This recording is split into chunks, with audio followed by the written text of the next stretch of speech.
Good morning. आज के video lecture में BSc part third physical chemistry के टॉपिक प्रकाश विद्युत प्रभाव फोटो इलेक्ट्रिक इफेक्ट के बारे में अध्ययन करेंगे। जैसे टॉपिक के नाम से ही पता चल रहा है, प्रकाश विद्युत प्रभाव। इसमें दो चीज़ें दिख रही है, प्रकाश और विद्युत।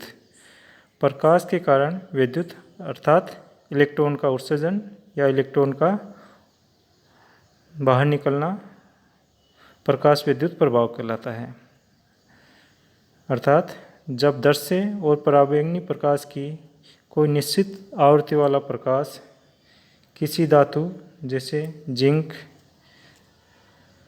सीजियम, सिलिकॉन आदि धातु की सतह पर गिरता है तो धातु की सतह से इलेक्ट्रॉन का उत्सर्जन होता है।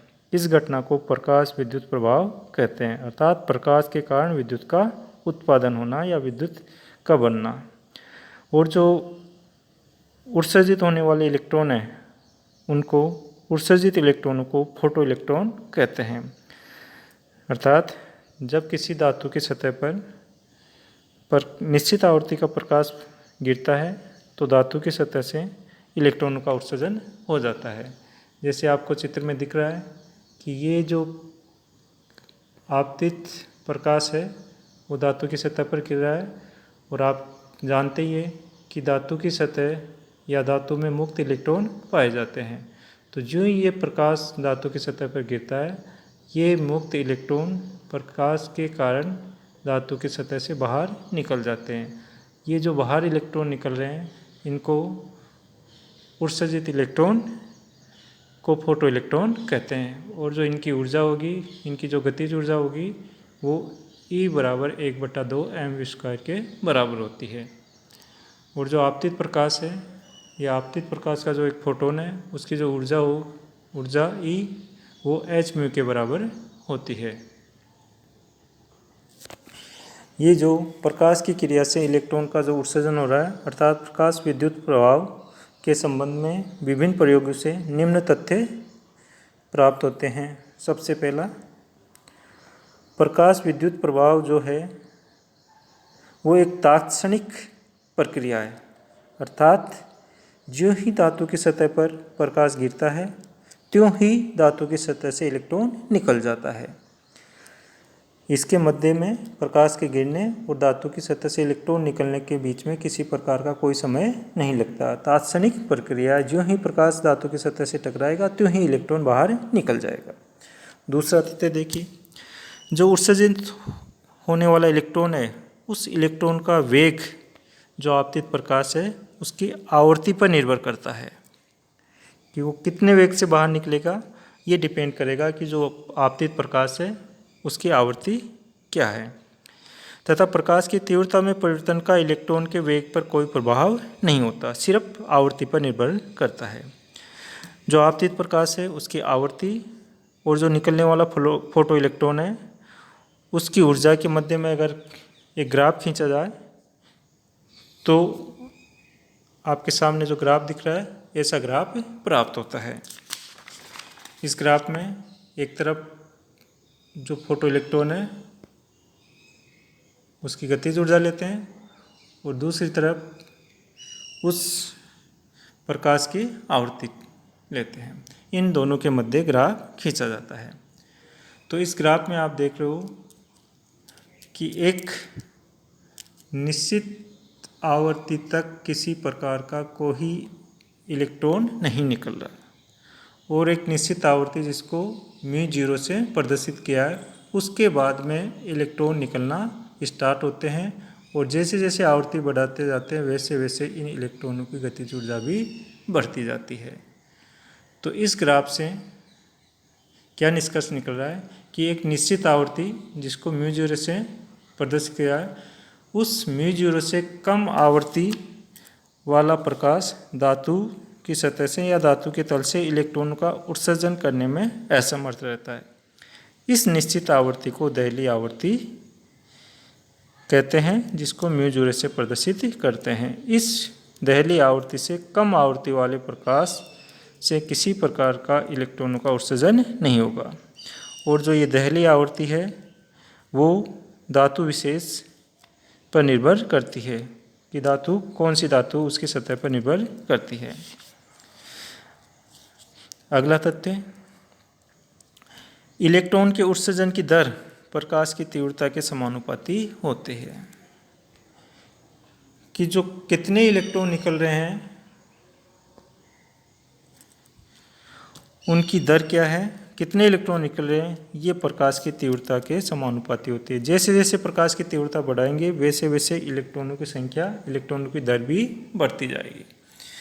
5वां पॉइंट देखिए, जो निकलने वाले फोटो इलेक्ट्रॉन हैं, फोटो इलेक्ट्रॉन की गतिज ऊर्जा धातु की प्रकृति पर निर्भर करती है, कि धातु कौन सी है उस पर निर्भर करती है।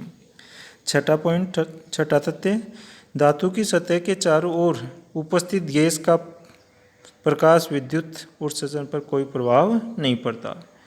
उच्च निर्वात में भी इलेक्ट्रॉन निष्कासित होते हैं, अर्थात धातु की सतह के चारों ओर कौन सी गैस है, कौन सी गैस भरी हुई है, या गैस है या नहीं है, निर्वात है, इससे प्रकाश विद्युत प्रभाव पर कोई प्रभाव नहीं पड़ता।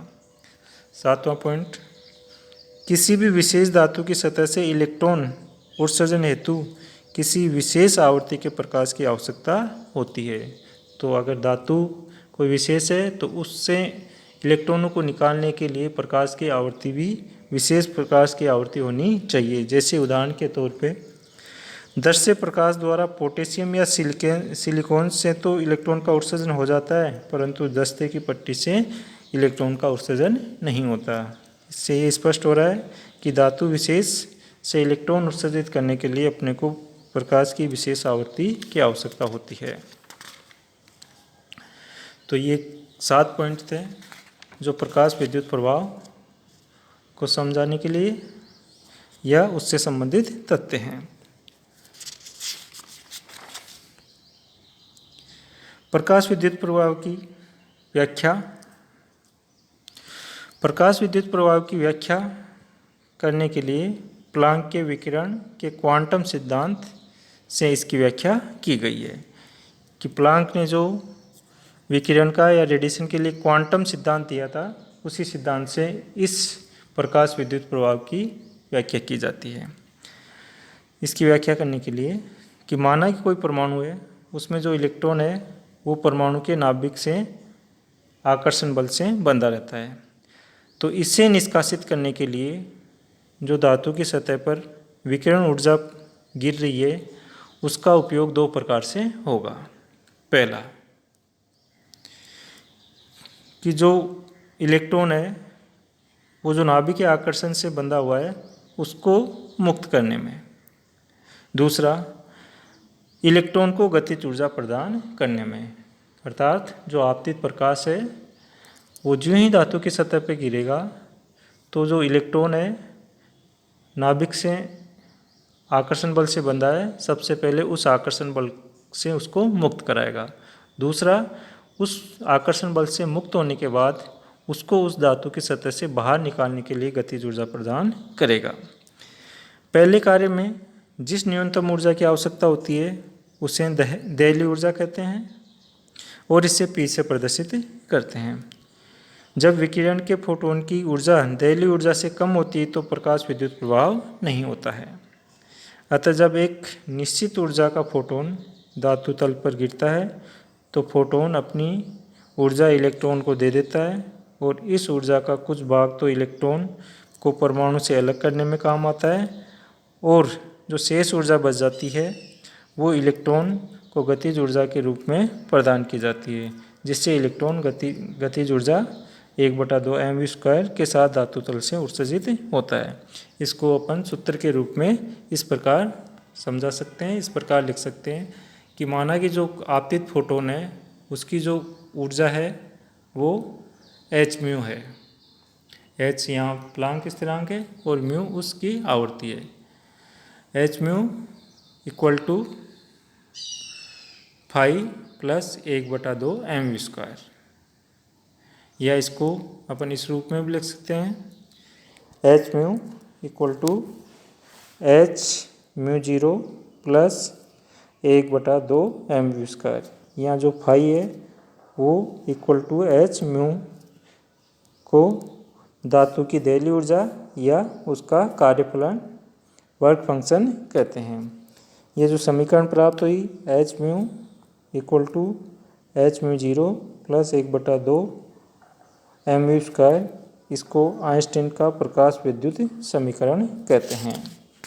तो इस प्रकार प्रकाश विद्युत प्रभाव की व्याख्या प्लांक के विकिरण के क्वांटम सिद्धांत से की जाती है।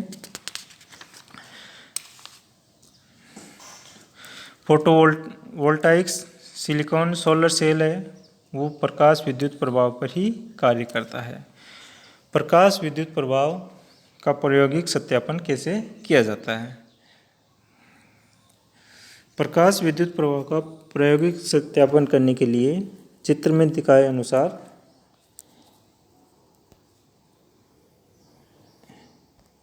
एक धातु की सतह लेते हैं, जो आपको ये दिख रही है, ये धातु की सतह है। इस पर प्रकाश आपतित किया जाता है और इसके कुछ दूर ऊपर एक इलेक्ट्रोड सी लगा दिया जाता है। ये सी इलेक्ट्रोड है, ये एम धातु की सतह है और ये प्रकाश धातु की सतह पर आपतित हो रहा है। इसको परिपथ को पूरा कर दिया जाता है, गैल्वेनोमीटर जोड़ के परिपथ पूरा कर दिया जाता है। जो ही परावैंगनी प्रकाश के विकिरण धातु की सतह पर गिरते हैं और इलेक्ट्रॉन का उत्सर्जन होता है। ये आपके इलेक्ट्रॉन उत्सर्जित हो रहे हैं एवं इलेक्ट्रोड सी की ओर गमन करते हैं। ये इलेक्ट्रॉन सी की ओर, ये उत्सर्जित इलेक्ट्रॉन गमन कर रहे हैं। इस प्रकार एम जो धातु है एक कैथोड की तरह व्यवहार करता है तथा सी एक एनोड की तरह व्यवहार करता है, जिससे विद्युत परिपथ पूरा हो जाता है और विद्युत धारा प्रवाहित होने लगती है, जिसकी सामर्थ्य गैल्वेनोमीटर जो जी है उससे ज्ञात कर ली जाती है और गैल्वेनोमीटर में विक्षेप उत्पन्न हो जाता है, जो ये दर्शाता है कि परिपथ पूर्ण हो गया और इसमें विद्युत धारा का प्रवाह हो गया, जिससे ये स्पष्ट हो गया कि प्रकाश के कारण धातु की सतह से इलेक्ट्रॉन उत्सर्जित होते हैं और इससे प्रकाश विद्युत प्रभाव का प्रायोगिक सत्यापन हो जाता है। धन्यवाद।